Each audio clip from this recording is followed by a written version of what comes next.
if you have large breasts, you are likely to have higher tips. Okay, and Cornell University actually spent time doing this study, which amazes me. Really? You didn't know that?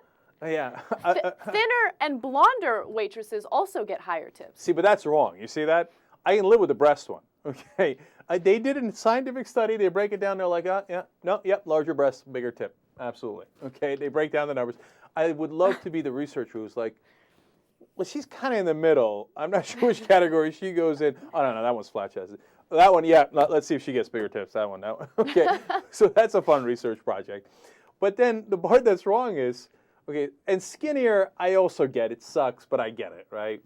But blonde? Yeah, I was actually surprised about that. Yeah. Well, hot black chicks are getting done wrong here. How about hot Asian chicks? How about hot brunettes? Absolutely. I give higher tips to all of them. I don't discriminate, at least within the races. I mean, and by the way, all kidding aside, as soon as I read this, I was like, do I do that?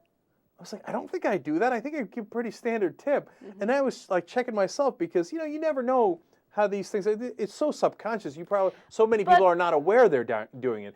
And so I started going through my head, like, who were the hot waitresses I had? What was their breast size? And did I give them a larger tip? And I think, according to my own internal calculations, no. I give cheap tips to everybody. Yeah, I believe you. That's what I was about to say. I mean, you're notoriously cheap, right? So I don't think looks are going to matter either way. But for the tipper who is more generous, then it might make a bigger swing, right? For me, I mean, how much of a swing can you get between $1 and $2? No, kidding aside, usually my meals are $10, $15, or $20. Just that's how they usually are, okay? And I've told this story before. I give $3 no matter what. I know. I remember that today when I went and had breakfast because the bill came out to $20. I'm like, should I tip $3? Is that too little? That's what Cenk does, though. But Cenk's cheap, so I'll tip a little more. Probably played right. But the one who has a $10 bill and gets a $3 tip from me thinks I'm king of the world. They're like, whoa, that guy's good. Oh, last night I went to Denny's after watching, what's-his-face, the Please Give. Mm-hmm. I was in the mood for a random, which I almost never do, a late-night snack. Mm-hmm. And I went, and the waitress was so pleasant. Oh, my God, I did it. And she was hot. And was she blonde? No, she wasn't blonde. She was Latino. It was a $10 bill. Mm-hmm. I gave her $5, which I never do. That is generous. And, wow. and here's a funny story. You want to hear? So I wrote, as it turned out, she was also at the cash register when I was writing out the tip, right?